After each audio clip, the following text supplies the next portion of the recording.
سلام تماشابینان گرامی، خلاصه خبرهای مهم 23 آگوست تاجیکستان را از پایگاه خبری بامداد برایتان پیشکش میکنیم.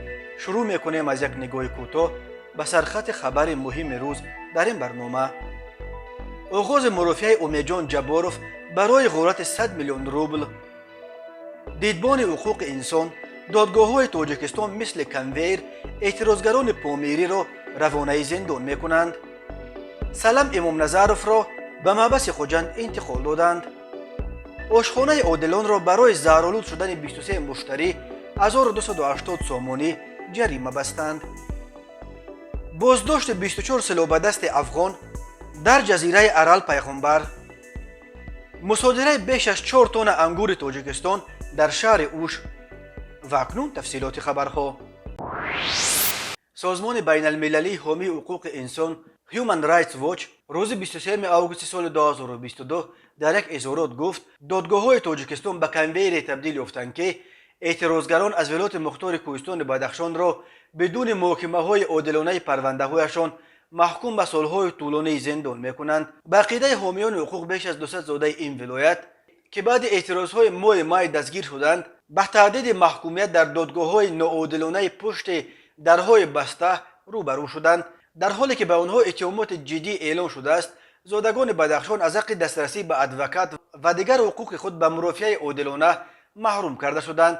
گفته می شود در اظهارات بنا به اطلاع این سازمان مقامات تاجیکستان در پی سرکوب اعتراضهای ماه می بیش از 200 نفر از ساکنان و زادگان بدخشان از جمله دست کم 90 تن از فعالان را دستگیر کردند. هیومن رایتس واچ میگوید در این ولایت دوردست کوهستان پامیری ها به سر میبرند، یک اقلیت قومی و دینی که حکومت سالها باز آنها را تحت تبعیض قرار داده است. حامیان حقوق یادآور شدند که تاجیکستان سال 1999 به پیمان بین المللی حقوق شهروندی و سیاسی پیوسته است و این پیمان کفالت میدهد که هر عیبدار شونده حقوق مرافعه عادلانه پروندهش، دسترسی به ادوکات و وقت کافی برای آموزش اتهامات به ضدش اعلام شده و جمع‌آوری دلایل‌ها برای حمایت از خودش را باید داشته باشد. اما در ولایت مختار کوهستان بدخشان برای 250,000 اهالی همگی 7 ادوکات رسما در انجمن حقوق‌شناسان ولایت ثبت نام شده فعالیت دارند و خلاص.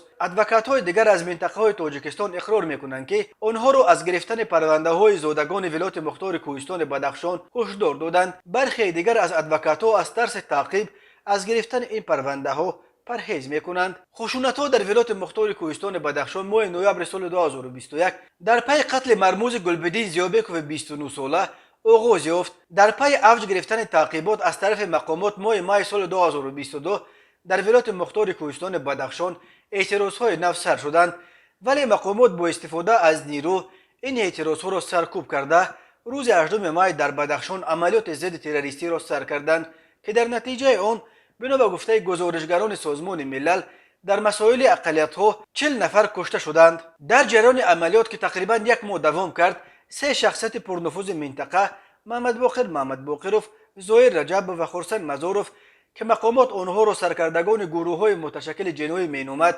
کشته شدند. 7 عضو کمیسیون 44 یک گروه مستقل که ماه نوامبر سال 2021 برای تحقیق مرگ گلبدین زیابکوف تشکیل شده بود نیز به حبس گرفته شدند. همین طور دست کم افزوده بدخشان و مقامات از روسیه ربوده بدون رعایت رسمیات قانونی زوری به تاجیکستان آوردند. اینها اعضای فعال دیاسپورای زادگان بدخشان بودند که از اعمال مقامات تاجیکستان در مورد حوادث ماه نوامبر سال 2021 و مای و ایون سال 2022 در بدخشان انتقاد می‌کردند. آرز وزیربیکوف و رمزی وزیربیکوف هر دو شهروندان روسیه روز 29 ایول در فرودگاه دمدید و ناپدید شده یک روز بعد در ویدیو از دوشنبه پیدا شدند و گفتند که گویا خودشان با اختیار خود از روسیه به تاجیکستان برگشتند. از آن پیش در پایان سال 2021 و اول سال 2022 دو نماینده دیگر پرنفوذ دیاسپورای پامیری ها امردین علوشوی و چهارشنبه فرونیس با زوری از روسیه به تاجیکستان آوردند. روز 7 ایول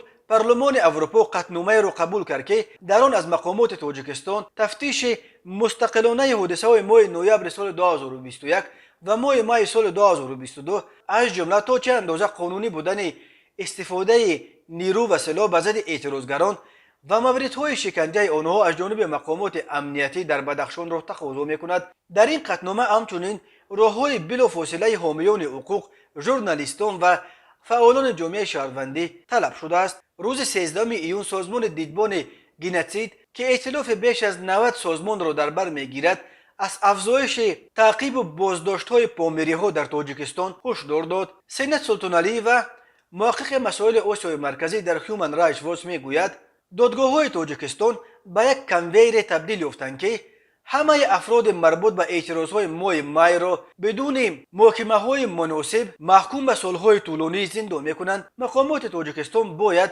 این بی‌عدالتی را بس کرده عهده‌داری‌های بین المللی خود را جهت قطع بازداشت‌های خودسرانه و تأمین مرافعه‌های دادگاهی عادلانه اجرا کنند. دادگاه شهر نرفمینسک ولایت مسکو روسیه روز 23 آگوست سال 2022 به بررسی پرونده جنایتی جوان 27 ساله زاده دهه غزنترک نویه دوشتیچ ولایت سغد تاجیکستان امیدجان جباروف آغاز کرد. جباروف به دست داشتن در غارت قریب 100 میلیون روبل پول نقد از مارینا گراتسکایا همسر آوازخوان فقید روس الکساندر گراتسکی ایبدار می شود. خبرنگار بیزنس اف ام از تالار دادگاه خبر داد که بعد قرائت ایبنامه از سوی ایبدار کننده دولتی امیدجان جباروف گفت ایبنامه‌اش را تنها قسما اعتراف میکند. او گفت که شریکانش او را برای تشکیل صدمه بر دروغ جلب کرده بودند و او راضی نیست که کردارش بر اساس قسم 4 ماده 162 کودکس جنایتی روسیه همچون راهزنی گروهی به مبلغ بزرگ تعبیر و ارزیابی شود. جباروف گفت او این را هم نمیدونست که شریکانش با خود سلاح گرفتند. قبلا ادوکات او ایگور چویچالوف گفته بود که امیدجان جباروف دست داشتن خود در این جنایت را پورا به گردن گرفته گفته است که میخواست است کمتر پول کار کند. به دنبال جباروف دادگاه جبر دیده مارینا گراتسکایا را بازپرسی کرده است. ادوکات او اندری ایگوروف از دادگاه خواسته است که بازپرسی موکلش به صورت پوشیده دایر شود. نه او و نه مارینا گراتسکایا درباره این بازپرسی جزئیاتی ندادند. جلسه نوبتی دادگاهی روز 9 سپتامبر دایر می شود. الکساندر گراتسکی آوازخوان و آهنگساز شناخته روس 28 نوامبر سال 2021 در سن 72 از عالم چشم پوشید. روز 16 ژانویه سال 2022 در حدود ناحیه نرفمینسک ولایت مسکو 3 مرد مسلح بر قصدانه صدمه تشکیل کرده به ماشین زوجه گراتسکی مارینا کاستاشنکا نشستند و مجبورش کردند که به خانه‌اش برگشته قریب 100 میلیون روبل پول نقد را که در خانه داشت برآورده به آنها دهد. غارتگران سپس کاستاشنکا را مجبور کردند که آنها را به ماشینش تا اپریلوفکا برد. در اینجا یغماگران از ماشین او فرآمده به یک ماشین دیگر نشستند ولی قبل از فرار 5 میلیون روبل کاستاشنکا را به او برگردانده مصلحت دادند که با این پول چه خیلی که دلش میخواهد زندگی کند. سلام امام نظروف گشتینگیر و پسر امام نظروف یکی دیگر از لیدرهای غیر رسمی ولایت مختار کوهستان بدخشان که ماه فوریه در راه بازگشت از ترکیه در فرودگاه دوشنبه بازداشت شده بود به 16 سال زندان محکوم شده است. حکم سلام امام نظروف هنوز در پایان ماه ایون صادر شده. او را اخیراً برای ادای حکمش به محبس خوجند انتقال دادند ولی خبر محکوم شدنش را رادیوی آزادی روز 22 آگوست سال 2022 دریافت و نشر کرد. اتفاقاً 22 آگوست از قتل مرموز پدر او امام نظروف درست 10 سال سپری شد. این فرمانده سابق مخالفین در بدخشان 22 آگوست سال 2012 در روزهایی که در خاروق عملیات حربی جریان داشت در منزلش در محله اوپده در نتیجه ترکاندن نارنجک کشته شده بود. نزدیکان امام نظروف مقامات تاجیکستان را در قتل او عیبدار می‌کردند ولی مقامات می‌گفتند احتمالاً امام نظروف قربان مناقشه‌های داخلی بین لیدرهای غیر رسمی بدخشان شده است. یکی از پیوندان سلام امام نظروف به رادیو آزادی گفت سلام امام نظروف در دادگاه خود را بیگناه دانسته است ولی بعد صدور حکمش گفت شکایت نمیبرد که بیفایده است. هنوز ماه ایول خبر آمده بود که بعد صدور حکم زندان سلام امام نظروف مقامات طبق این حکم در پی به فایده دولت مصادره کردن مال و ملک او از جمله خانه و مغازه و تالار ورزشیش در محله اوپده شدند. مقامات درباره حکم سلام امام نظروف رسما شرحی ندادند ولی قبلا گفته میشد که او با اتهام دست داشتن در قاچاق مقدار بزرگ مواد مخدر بر اساس قسم 4 ماده 200 چندین سال در جستجو قرار داشت. تماشابینان عزیز یادآور می‌شویم خلاصه مهمترین اخبار تاجیکستان را از پایگاه خبری بامداد تماشا دارید. برنامه را ادامه می‌دهیم. قشون‌های مرزبانی ازبکستان در کانال خود در تلگرام درباره یک زدخورد مسلحانه با گروه سلاح‌به‌دستان افغان در جزیره ارال پیغمبر در مرز ولایت سرخندریا با افغانستان و بازداشت 24 مرز شکن خبر دادند. بنا به اطلاع مرزبان‌های ازبک، روز 21 آگوست سال 2022 یک گروه شهروندان افغانستان مرز دولتی را شکسته با قایق‌ها به جزیره ارال پیغمبر ولایت سرخندریا درآمدند. آنها به گروه مرزبان‌های ازبک که بعد مشاهده کردن این حالت مرزشکنی به جای حادثه آمدند مقاومت نشان دادند. به شرافت عملیات انجام شده همه مرزشکن‌ها در مجموع 24 نفر با مقصد معین کردن شخصیتشان و انجام چاره‌بینی‌های تفتیشاتی دستگیر کردیدند. در رفت پرسجو معلوم شده است که سبب مرز را عبور کردن آنها جمع‌آوری قزلمیه نامرستنی بوده است که در مرز ازبکستان زیاد می‌روید. قزلمیه یا شیرین میه یک نوع رستنی شفابخش است که به مثل شیره کمال برای تهیه داروواری زیاد استفاده می شود و یک اشیاء خام گرانبها برای صنعت داروسازی به شمار می رود. قشون‌های مرزبانی ازبکستان در اظهارات خود می افزایند که در حال حاضر قلمرو جزیره ارال پیغمبر تحت نظارت پوره نیروهای ازبکستان قرار دارد. جزیره ارال پیغمبر در مساحت تقریبا 30 کیلومتر مربع در دریای امودریا در مرز ولایت سرخندریای ازبکستان با افغانستان جایگیر شده است. در این جزیره مزار یک شخصیت روایت با نام ذوالقفله جایگیر شده است که از مزار و مسجد عبارت بوده. تا سالهای 50 عصر گذشته یکی از زیارتگاه‌های مشهور در این منطقه به شمار می‌رفت. آن وقتها در این جزیره در یک دهه ساکنان زندگی می‌کردند. سالهای 60 در جزیره ارال پیغمبر ممنونگاه تشکیل شد که حالا بخشی از ممنونگاه سرخان است. حالا در جزیره یک دیدبانگاه قشون‌های مرزبانی ازبکستان جایگیر شده است. ازبکستان با افغانستان همگی 144 کیلومتر مرز مستقیم دارد که بر روی امودریا می‌گذرد. هنوز در زمان شوروی بین شهر ترمیز ازبکستان و خیرتان افغانستان پول بزرگ ساخته شده بود که پول دوستی نامش کرده بودند. این پول تا حال بزرگترین پول ارتباطی در مرز افغانستان با کشورهای آسیای مرکزی به حساب می‌رود. یادآور می‌شویم ماه آگوست سال 2021 حکومت را در افغانستان دوباره جنگجویان حرکت تندرو طالبان به دست آوردند. در شهر اوش در جنوب قرقیزستان از 2 ماشین بیش از 4 تن انگور را دریافت و مصادره کردند. دفتر مطبوعات خدمات دولتی باجخانه یا گمرک قرقیزستان گفت که این مقدار انگور را 2 شهروند قرقیز با راه‌های قاچاقی از تاجیکستان آوردند.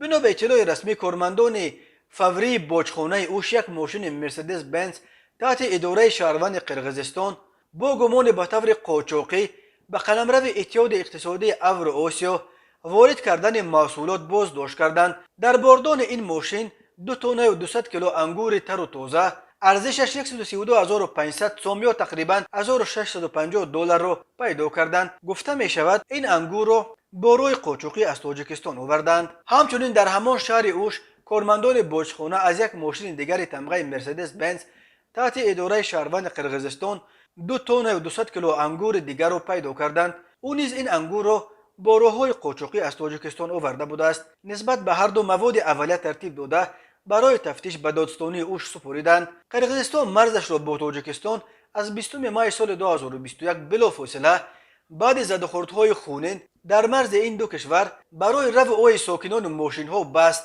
و انتقال محصولات نیز بین دو کشور رسما منع شده است. هرچند بشکک قرار بستن مرز را به پاندمی کرونا ویروس ربط میداد، ولی منصبداران قرقیز چندین بار اصرار داشتند که مرز را تنها بعد حل تمام مسائل مرزی با دوشنبه از نو خواهند گشود.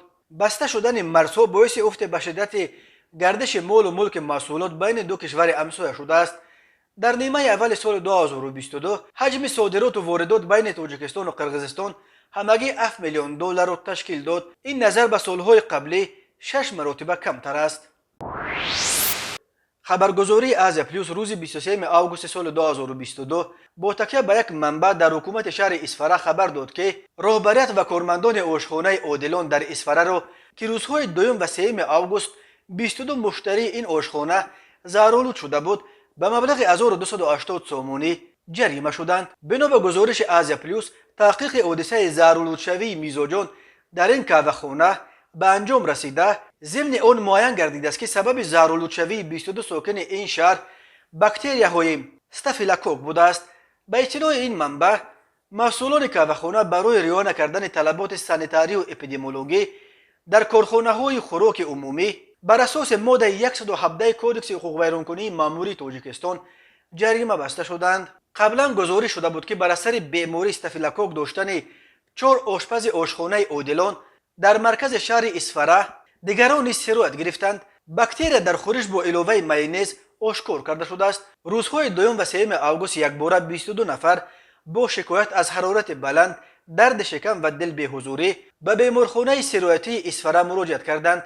همه آنها در کاوهخانه عادلان در مرکز شهر خوراک نصف روزی خورده بودند. 8 نفر را طبیبان بستری کردند. شهردار اسفره بهاءالدین بهادرزاده در اول ماه ضمن بررسی این قضیه در جلسه شهرداری امر داده بود که همه آن نفرانی که بعد استعمال خوراک در کاوهخانه آوازه‌دار شهر به بیماری سرایتی گرفته شدند با دارو و درمان و طبابت رایگان در مؤسسه‌های طبابتی شهر فرا گرفته شوند. شهرداری آن وقت نام آشخانه را نگفت و از آن تنها با عباره کاوهخانه آوازه‌دار شهر نام گرفته بود.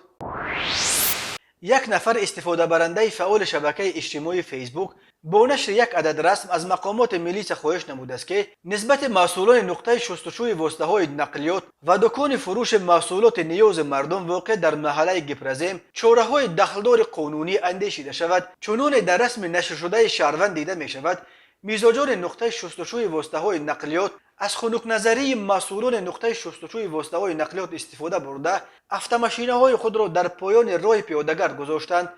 در نتیجه سنجش معین کرده شد که شهروند خولمتوف محمدی سال تولد 1989 استقامت کننده ناحیه رودکی مسئول نقطه شستشوی واسطه‌های نقلیات بوده ضمن پیشبرد فعالیت کاری به خنک نظری راه داده است. وابسته به حالت مذکور نسبت نام برده پروتکل حقوق ویرانکنی مأموری ترتیب داده شده جهت نظاره‌بری همه‌جانبه میزاجان خود و من بعد را ندادن به چنین خنک نظری به طور قطعی آگاهانیده شد. همزمان معین گردید که شهروند رجبوف جمشید سال تولدش 1995 استقامت کننده شهر دوشنبه تنورهای خود را در دو کنار راه پیاده‌گر گذاشته در برابر کاسته گردانیدن حسن اطراف همزمان با این عمل خود به حرکت شهروندان خلل وارد ساخته است. نسبت نام برده طبق طلبات ماده 460 کودکس حقوق ویرانکنی مأموری جمهوری تاجیکستان برای سودا در جایهای مقرر نشده پروتکل حقوق ویرانکنی مأموری ترتیب داده شده جریمه بندی گردید. ریاست وزارت کارهای داخله در شهر دوشنبه از کل صاحب بلکان و مغازه و مرکزهای خدمت رسانی تقاضا می نماید که طلبات قانونگذاری و آداب شهرداری را رعایت نموده به عمل و رفتار نامناسب خود باعث خللدار ساختن ترتیبات و کاسته گردانیدن حسن پایتخت نگردند. ریاست وزارت کارهای داخله در شهر دوشنبه در شبکه‌های اجتماعی عاید به رویپوش نمودن افت-ماشین با پلانکه مخصوص خبری نشر کرد که عاید به ممنوع بودن این کردار صاحب ملکان افت-ماشین‌ها آگاهانیده شده بودند. با مشاهده این حالت یک نفر صاحب ملک افت-ماشین تمغه مرسدس بنز که عیناً با چنین پلانکه نقلیات خود را رویپوش نموده بود غیر قانونی بودن کردار خود را درک نموده با خواهش خود حالت قاعده ویرانکنی را برطرف نموده است. نامبرده همزمان هنگام برطرف سازی و کنده گرفتن پلانکه را به نوار گرفته طریق شبکه اجتماعی اینستاگرام به سراغ ریاست وزارت کارهای داخله در شهر دوشنبه ارسال نموده از دیگر رانندگان خواهش نموده است که طلبات قاعده های حرکت در راهها را به طور قطعی رعایت نمایند. تماشابینان عزیز و گرامی، این بود مرور به خلاصه چند خبر مهم امروز تاجیکستان. خبر و گزارش های بیشتر از تاجیکستان و درباره تاجیکستان و اطراف آن را در سامانه پایگاه خبری بامداد در این نشانه پیگیری نمایید: www.bomdad.com. خوش باشید.